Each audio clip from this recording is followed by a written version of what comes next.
नमस्कार, श्री स्वामी समर्थ. तुमच्या सगळ्यांचे माझ्या चॅनलमध्ये खूप खूप स्वागत आहे. तर बघा, 18 ऑक्टोबर 2025 वार शनिवार या दिवशी आलेली आहे धनतेरस. तर या धनतेरसच्या दिवशी आपल्याला काय खरेदी करायचं आहे आणि काय खरेदी करायचं नाही आहे, आणि त्यापेक्षा आपल्याकडून जर सोनं आणि चांदी जर खरेदी करणं झालं नाही तर त्यापेक्षाही काही वस्तू असतात, त्याचे मोल हे सोन्या चांदीपेक्षाही जास्त असते, तर ते आपण खरेदी करायचं असते. तर बघा, जे 18 तारखेला शनिवारी खरेदी करत असताना 12:39 नंतर आपल्याला खरेदी करायची आहे, कारण शुभ मुहूर्त 12:39 नंतर सुरू होत आहे, तर रात्री 9 वाजेपर्यंत आहे. तर बघा, आपल्याला कोणत्या वस्तू खरेदी करायला पाहिजे, तर यामध्ये जे आपली माता लक्ष्मी आहे तिला आवडणारे, आणि या दिवशी एक गोष्ट लक्षात ठेवायची, जर घरी कोणी धने मागायला आले तर त्याला धने द्यायचे नाही आहे, कारण धनतेरसच्या दिवशी आपण धने आणि गूळ याचाच नैवेद्य आपण देवीला अर्पण करत असतो. धन्वंतरी देवाला अर्पण करत असतो. त्या कारणानं धने आणि गूळ ही गोष्ट आपल्या घरात कोणी पण मागायला आलं तर त्याला आपण द्यायचं नाही, कारण आपलं धन कोणाला द्यायचं नाही. त्यानंतर मग वर्षभर आपल्याला पूर्ण धनविरहाचे जे योग आहेत ते चालू होतात जीवनामध्ये, तर त्या कारणानं आपल्याला धने हे कोणाला द्यायचे नाही आहे. त्यानंतर आपल्याला घेत असताना सगळ्यात महत्त्वाची गोष्ट म्हणजे केरसुनी, कुठे त्याला शिरईसुद्धा म्हणतात. तर छोटी का होईना आपल्याला एक केरसुनी खरेदी करायची आहे. त्यानंतर माता लक्ष्मीची तुमच्याकडे घरात जर मूर्ती नसेल तर तुम्ही या दिवशी माता लक्ष्मीची मूर्ती घेऊ शकता. जर समजा आपल्या बॅलन्सनुसार तुम्ही पितळेची किंवा मग चांदीची सुद्धा मूर्ती खरेदी करू शकता. त्यानंतर गणपती बाप्पाची मूर्तीसुद्धा या दिवशी खरेदी करता येते. बाळकृष्णाची मूर्तीसुद्धा खरेदी करता येते. गौमातेची मूर्तीसुद्धा खरेदी करता येते. तर मूर्तीपैकी या 4 मूर्ती आपल्याला या दिवशी खरेदी करणं खूप शुभ मानले गेले आहे. त्या कारणानं खरेदी करत असताना तुम्हाला ही गोष्ट खरेदी करायची आहे. त्यानंतर बघा, देवीला जे गोमती चक्र आवडते, ते गोमती चक्र आपल्याला घरामध्ये नजर दोष बाधा लागली नाही पाहिजे, त्यासाठी गोमती चक्र पूजेत आपल्याला आवर्जून ठेवायचं आहे. त्या कारणानं गोमती चक्र आपल्याला खरेदी करायचं आहे.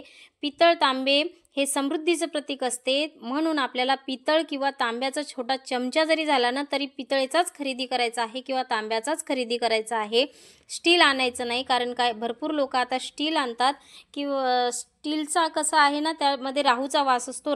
स्टीलचे भांडे हे राहूचं प्रतीक आहे. त्या कारणानं तुम्ही घेत असताना थोडंसं का होईना पण पितळ किंवा तांबे घेण्याचाच प्रयत्न करावा. त्यानंतर नाही काही झालं तर कवडी, जी लक्ष्मी मातेला आवडते, ती चॉकलेटी कलरच्या कवड्या असतात लक्ष्मीकारक, तर त्या घेऊ शकता. नाही तर मग पिवळ्या कवड्या आणू शकता, नाही तर मग पांढऱ्या कवड्या आणू शकता. या तिन्हीपैकी तुम्ही कोणत्यासुद्धा प्रकारच्या कवड्या घेऊ शकता. त्यानंतर कमळगट्ट्याचे मणीसुद्धा या दिवशी तुम्ही घेऊ शकता.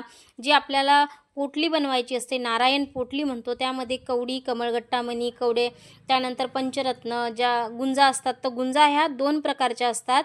तर तुम्ही बघा, गुंजा घेत असताना पांढऱ्या घ्यायच्या, आणि लाल कलरच्या गुंजा असतात त्याला थोडंसं काळ्या कलरचे तोंड असतात, तर त्या पद्धतीच्या गुंजासुद्धा आपल्याला या दिवशी आणत असतात.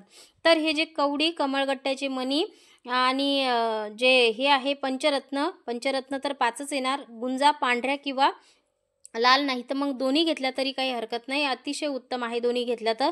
तर याची जी पद्धत घेताना आहे ती 5, 7, 9, 11 अशा पद्धतीनं आपल्याला घ्यायचे आहे. त्यानंतर बघा, या दिवशी आपल्याला काय खरेदी करायचं नाही आहे, तर या दिवशी आपल्याला प्लास्टिकच्या वस्तू घेणे टाळायचं आहे. शक्यतोवर प्लास्टिकच्या वस्तू घ्यायच्याच नाही. आणि त्यानंतर बघा, ज्या धारदार वस्तू असतात म्हणजे चाकू, विळा, ह्या काही पद्धतीच्या वस्तू असतात, तर त्या वस्तूसुद्धा आपल्याला घेणं टाळायचं आहे. त्यानंतर काळ्या रंगाच्या वस्तूसुद्धा आपल्याला या दिवशी घ्यायच्या नाही आहेत. काचेच्या वस्तूसुद्धा घ्यायच्या नाही आहेत. काचेच्या वस्तू का घ्यायच्या नाही आहेत, कारण आणता वेळेस जर तुटल्या तर मग आपल्या मनात वेगवेगळे प्रश्न निर्माण होतात.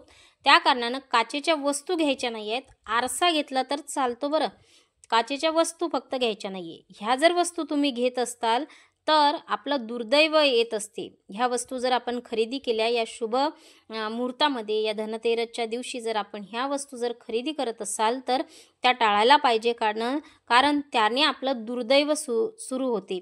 तर बघा, त्यानंतर उत्तर भारतामध्ये एक प्रथा आहे की तिथे बेडशीट खरेदी केलं जातं. आणि बेडशीट खरेदी करणं किंवा गादी खरेदी करणं धनतेरसच्या दिवशी खूप शुभ मानलेलं गेलेलं आहे. त्या कारणानं तुम्ही बेडशीट पण खरेदी करू शकता. गादीसुद्धा घ्यायची असेल तर या दिवशी घेऊ शकता. त्या ठिकाणी कसं करतात, की एक बेड स्पेशल जे दीपावलीचा दिवस असतो, त्या दिवशी दिवाळीच्या दिवशी त्यावरती गादी टाकल्या जाते. नंतर बेडशीट आथरल्या जातं आणि कुशन तर भेटतात. तर त्यासोबत ते पिलो जे असतात त्यामध्ये कुशन घालून त्यासुद्धा व्यवस्थित म्हणजे उशी त्यासुद्धा ठेवलेली असते. तर तो जो बेड आहे तो माता लक्ष्मीसाठी ठेवलेला असतो. तर त्यावर त्या दिवशी कोणीही बसत नाही किंवा कोणीही त्या दिवशी त्यावर निद्रा घेत नाही. त्यावर जर त्या बेडशीटवर जर कुठेतरी समजा दुसऱ्या दिवशी सकाळी तिथे जाऊन पाहतात, की त्या बेडवर जर कुठेतरी ओळी तरी पडलेली असेल, तर लक्ष्मी माता नक्कीच आपल्या घरात आलेली होती. तिने आपल्या घरात प्रवेश केलेला आहे असं समजतात. तर ही प्रथा उत्तर भारतात आहे. तर त्या कारणाने आपल्याला जर बेडशीट खरेदी करायचं असेल, तर या दिवशी खरेदी करणं खूप उत्तम मानलेलं आहे. त्या कारणानं आपण एक बेडशीट खरेदी करू शकता, गादी खरेदी करू शकता. त्यानंतर आपल्याकडून काहीच खरेदी करणं नाही झालं, तर 20 रुपयाची मिठाची जी थैली असते, जी पिशवी असते मिठाची, तर या दिवशी मीठ खरेदी करणं हे अतिशय उत्तम मानलेलं आहे. मीठ हे सागरापासून मिळतं आपल्याला. त्या कारणाने मिठाला आपण लक्ष्मीकारकच मानतो.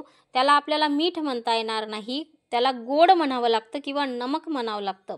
आपण मीठ म्हणलं तर घरात छोट्या-छोट्या गोष्टीवरून वाद होतात. त्या कारणाने या मिठाला सुद्धा आपल्याला मीठ म्हणता येत नाही. त्याला गोड म्हणायचं असतं किंवा नमक म्हणायचं असतं. तर हे आपण या दिवशी खरेदी करू शकता. त्यानंतर जे पूर्वीच्या काळी सूप होतं पाखडायचं, तर ते सूपसुद्धा आपण या दिवशी खरेदी करू शकतो.